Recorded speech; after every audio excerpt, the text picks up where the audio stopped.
The Adventures of Tom Sawyer, by Mark Twain. Chapter 11. Conscience Racks Tom.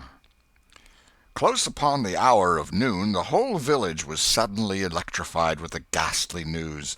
No need of the as yet undreamed of telegraph. The tale flew from man to man, from group to group, from house to house, with little less than telegraphic speed. Of course the schoolmaster gave holiday for that afternoon. The town would have thought strangely of him if he had not. A gory knife had been found close to the murdered man, and it had been recognized by somebody as belonging to Muff Potter, so the story ran, and it was said that a belated citizen had come upon Potter washing himself in the branch about 1 or 2 o'clock in the morning, and that Potter had at once sneaked off. Suspicious circumstances, especially the washing, which was not a habit with Potter. It was also said that the town had been ransacked for this murderer. The public are not slow in the matter of sifting evidence and arriving at a verdict, but that he could not be found. Horsemen had departed down all the roads in every direction, and the sheriff was confident that he would be captured before night. All the town was drifting toward the graveyard. Tom's heartbreak vanished, and he joined the procession, not because he would not 1,000 times rather go anywhere else, but because an awful, unaccountable fascination drew him on. Arrived at the dreadful place, he wormed his small body through the crowd and saw the dismal spectacle. It seemed to him an age since he was there before. Somebody pinched his arm. He turned, and his eyes met Huckleberry's. Then both looked elsewhere at once, and wondered if anybody had noticed anything in their mutual glance. But everybody was talking, and intent upon the grisly spectacle before them. "Poor fellow! Poor young fellow! This ought to be a lesson to grave robbers. Muff Potter'll hang for this if they catch him." This was the drift of remark, and the minister said, "It was a judgment. His hand is here." Now Tom shivered from head to heel, for his eye fell upon the stolid face of Injun Joe. At this moment the crowd began to sway and struggle, and voices shouted, "It's him! It's him! He's coming himself!" "Who? Who?" from 20 voices. "Muff Potter." "Hello, he's stopped! Look out, he's turning! Don't let him get away!" People in the branches of the trees over Tom's head said he wasn't trying to get away, he only looked doubtful and perplexed. "Infernal impudence," said a bystander. "Wanted to come and take a quiet look at his work, I reckon.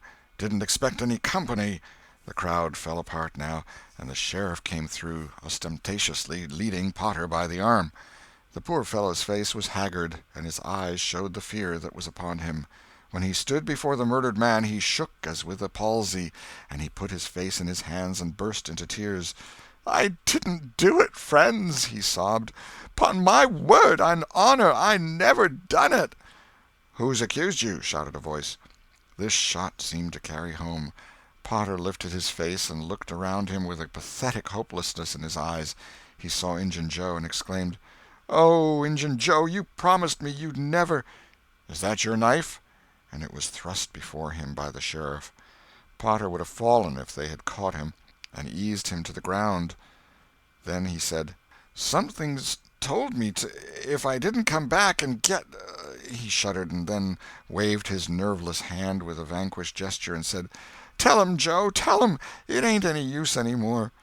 Then Huckleberry and Tom stood dumb and staring, and heard the stony-hearted liar reel off his serene statement, they expecting every moment that the clear sky would deliver God's lightnings upon his head, and wondering to see how long the stroke was delayed. And when he had finished, and still stood alive and whole, their wavering impulse to break their oath and save the poor betrayed prisoner's life faded and vanished away, for plainly this miscreant had sold himself to Satan, and it would be fatal to meddle with the property of such a power as that. "Why didn't you leave? What did you want to come here for?" somebody said. "I couldn't help it, I couldn't help it," Potter moaned. "I wanted to run away, but I couldn't seem to come anywhere but here." And he fell to sobbing again. Injun Joe repeated his statement just as calmly a few minutes afterwards on the inquest, under oath, and the boys, seeing that the lightnings were still withheld, were confirmed in their belief that Joe had sold himself to the devil. He was now become to them the most balefully interesting object they had ever looked upon, and they could not take their fascinated eyes from his face. They inwardly resolved to watch him, nights, when opportunity should offer, in the hope of getting a glimpse of his dread master. Injun Joe helped to raise the body of the murdered man and put it in a wagon for removal, and it was whispered through the shuddering crowd that the wound bled a little. The boys thought that this happy circumstance would turn suspicion in the right direction, but they were disappointed, for more than one villager remarked, "It was within 3 feet of Muff Potter when it done it."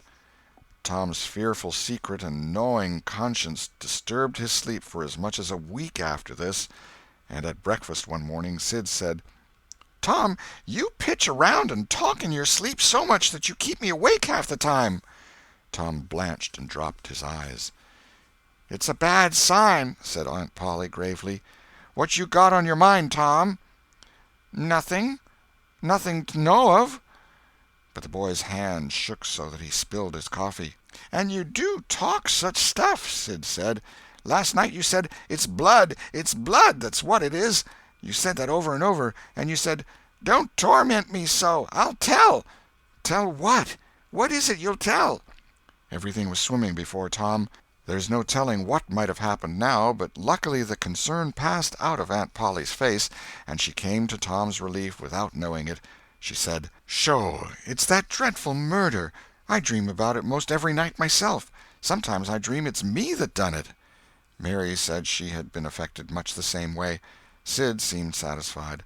Tom got out of the presence as quick as he plausibly could, and after that he complained of a toothache for a week, and tied up his jaws every night. He never knew that Sid lay nightly watching, and frequently slipped the bandage free and then leaned on his elbow, listening a good while at a time, and afterward slipped the bandage back to its place again. Tom's distress of mind wore off gradually, and the toothache grew irksome and was discarded. If Sid really managed to make anything out of Tom's disjointed mutterings, he kept it to himself.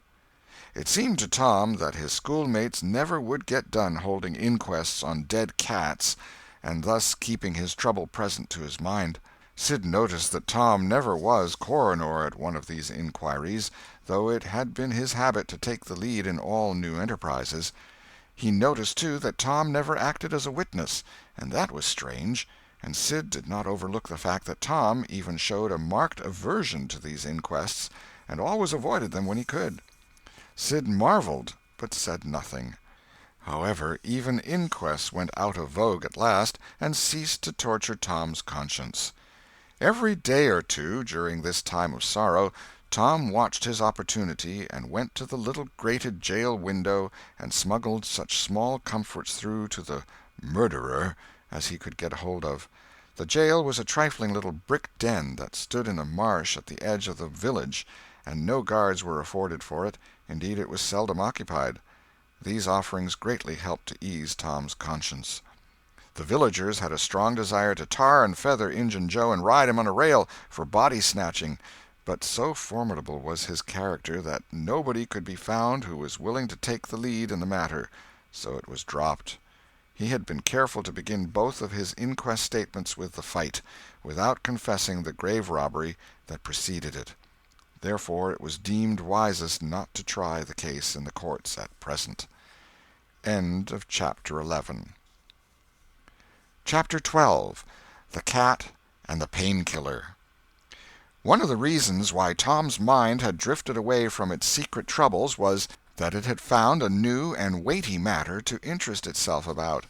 Becky Thatcher had stopped coming to school. Tom had struggled with his pride a few days, and tried to whistle her down the wind, but failed. He began to find himself hanging around her father's house nights, and feeling very miserable. She was ill. What if she should die? There was distraction in the thought. He no longer took an interest in war, nor even in piracy. The charm of life was gone. There was nothing but dreariness left. He put his hoop away, and his bat. There was no joy in them any more. His aunt was concerned. She began to try all manner of remedies on him. She was one of those people who are infatuated with patent medicines and all new-fangled methods of producing health or mending it. She was an inveterate experimenter in these things. When something fresh in this line came out, she was in a fever, right away, to try it. Not on herself, for she was never ailing, but on anybody else that came handy. She was a subscriber for all the health periodicals and phenomenological frauds, and the solemn ignorance they were inflated with was breath to her nostrils. All the rot they contained about ventilation, and how to go to bed, and how to get up, and what to eat, and what to drink, and how much exercise to take, and what frame of mind to keep one's self in, and what sort of clothing to wear, was all gospel to her, and she never observed that her health journals of the current month customarily upset everything they had recommended the month before. She was as simple-hearted and honest as the day was long, and so she was an easy victim. She gathered together her quack periodicals and her quack medicines, and thus, armed with death, went about on her pale horse, metaphorically speaking, with the hell following after. But she never suspected that she was not an angel of healing and the balm of Gilead in disguise to the suffering neighbors. The water treatment was new, now, and Tom's low condition was a windfall to her. She had him out at daylight every morning, stood him up in the woodshed, and drowned him with a deluge of cold water. Then she scrubbed him down with a towel like a file, and so brought him to. Then she rolled him up in a wet sheet and put him away under blankets till she sweated his soul clean, and the yellow stains of it came through his pores, as Tom said. Yet, notwithstanding all this, the boy grew more and more melancholy and pale and dejected. She added hot baths, sitz baths, shower baths, and plunges. The boy remained as dismal as a hearse. She began to assist the water with a slim oatmeal diet and blister plasters. She calculated his capacity as she would a jug's, and filled him up every day with quack cure-alls. Tom had become indifferent to persecution by this time. This phase filled the old lady's heart with consternation. This indifference must be broken up at any cost. Now she heard of pain-killer for the first time. She ordered a lot at once. She tasted it and was filled with gratitude. It was simply fire in a liquid form. She dropped the water treatment and everything else, and pinned her faith to pain-killer. She gave Tom a teaspoonful and watched with the deepest anxiety for the result. Her troubles were instantly at rest, her soul at peace again, for the indifference was broken up. The boy could not have shown a wilder, heartier interest if she had built a fire under him. Tom felt that it was time to wake up. This sort of life might be romantic enough in his blighted condition, but it was getting to have too little sentiment and too much distracting variety about it. So he thought over various plans for relief, and finally hit upon that of professing to be fond of pain-killer. He asked for it so often that he became a nuisance, and his aunt ended by telling him to help himself and quit bothering her. If it had been Sid, she would have had no misgivings to alloy her delight, but since it was Tom, she watched the bottle clandestinely. She found that the medicine did really diminish, but it did not occur to her that the boy was mending the health of a crack in the sitting-room floor with it. One day Tom was in the act of dosing the crack when his aunt's yellow cat came along, purring, eyeing the teaspoon avariciously, and begging for a taste. Tom said, "Don't ask for it unless you want it, Peter." But Peter signified that he did want it. "You better make sure." Peter was sure. "Now you've asked for it, and I'll give it to you, because there ain't anything mean about me, but if you find you don't like it, you mustn't blame anybody but your own self." Peter was agreeable, so Tom pried his mouth open and poured down the pain-killer.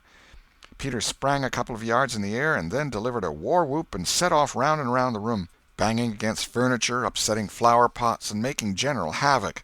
Next he rose on his hind feet and pranced around in a frenzy of enjoyment, with his head over his shoulder and his voice proclaiming his unappeasable happiness. Then he went tearing around the house again, spreading chaos and destruction in his path. Aunt Polly entered in time to see him throw a few double somersets, deliver a final mighty hurrah, and sail through the open window, carrying the rest of the flower-pots with him. The old lady stood petrified with astonishment, peering over her glasses. Tom lay on the floor, expiring with laughter. "Tom, what on earth ails that cat?" "I don't know, Aunt," gasped the boy. "Why, I never seen anything like it. What did make him act so?" "'Deed I don't know, Aunt Polly. Cats always act so when they're having a good time." "They do they?" There was something in the tone that made Tom apprehensive. "Yes'm. That is, I believe they do." "You do?" "Yes'm." The old lady was bending down, Tom watching, with interest emphasized by anxiety. Too late he divined her drift. The handle of the tell-tale teaspoon was visible under the bed valance. Aunt Polly took it, held it up. Tom winced and dropped his eyes. Aunt Polly raised him by the usual handle, his ear, and cracked his head soundly with her thimble. "Now, sir, what did you want to treat that poor dumb beast so for?" "I done it out of pity for him, because he hadn't any aunt." "Hadn't any aunt, you numbskull! What has that got to do with it?" "Heaps. Because if he'd 'a' had one, she'd 'a' burnt him out herself. She'd 'a' roasted his bowels out of him 'thout any more feeling than if he was a human." Aunt Polly felt a sudden pang of remorse. This was putting the thing in a new light. What was cruelty to a cat might be cruelty to a boy, too. She began to soften. She felt sorry. Her eyes watered a little, and she put her hand on Tom's head and said gently, "I was meaning for the best, Tom. And, Tom, it did do you good." Tom looked up in her face with just a perceptible twinkle peeping through his gravity. "I know you was meaning for the best, auntie, and so was I with Peter. It done him good, too. I never seen him get around so since—" "Oh, go 'long with you, Tom, before you aggravate me again. And you try and see if you can't be a good boy for once, and you needn't take any more medicine." Tom reached school ahead of time. It was noticed that this strange thing had been occurring every day latterly. And now, as usual of late, he hung about the gate of the schoolyard instead of playing with his comrades. He was sick, he said, and he looked it. He tried to seem to be looking everywhere but whither he really was looking, down the road. Presently Jeff Thatcher hove in sight, and Tom's face lighted. He gazed a moment and then turned sorrowfully away. When Jeff arrived, Tom accosted him and led up warily to opportunities for remark about Becky, but the giddy lad never could see the bait. Tom watched and watched, hoping whenever a frisking frock came in sight, and hating the owner of it as soon as he saw she was not the right one. At last frocks ceased to appear, and he dropped hopelessly into the dumps. He entered the empty schoolhouse and sat down to suffer. Then one more frock passed in at the gate, and Tom's heart gave a great bound. The next instant he was out, and going on like an Indian, yelling and laughing and chasing boys, jumping over the fence at risk of life and limb, throwing handsprings, standing on his head, doing all the heroic things he could conceive of, and keeping a furtive eye out all the while to see if Becky Thatcher was noticing. But she seemed to be unconscious of it all. She never looked. Could it be possible that she was not aware that he was there? He carried his exploits to her immediate vicinity, came war-whooping around, snatched a body's cap, hurled it to the roof of the schoolhouse, broke through a group of boys, tumbling them in every direction, and fell sprawling, himself, under Becky's nose, almost upsetting her, and she turned, with her nose in the air, and he heard her say, "Humph! Some people think they're mighty smart, always showing off." Tom's cheeks burned. He gathered himself up and sneaked off, crushed and crestfallen. End of chapter 12.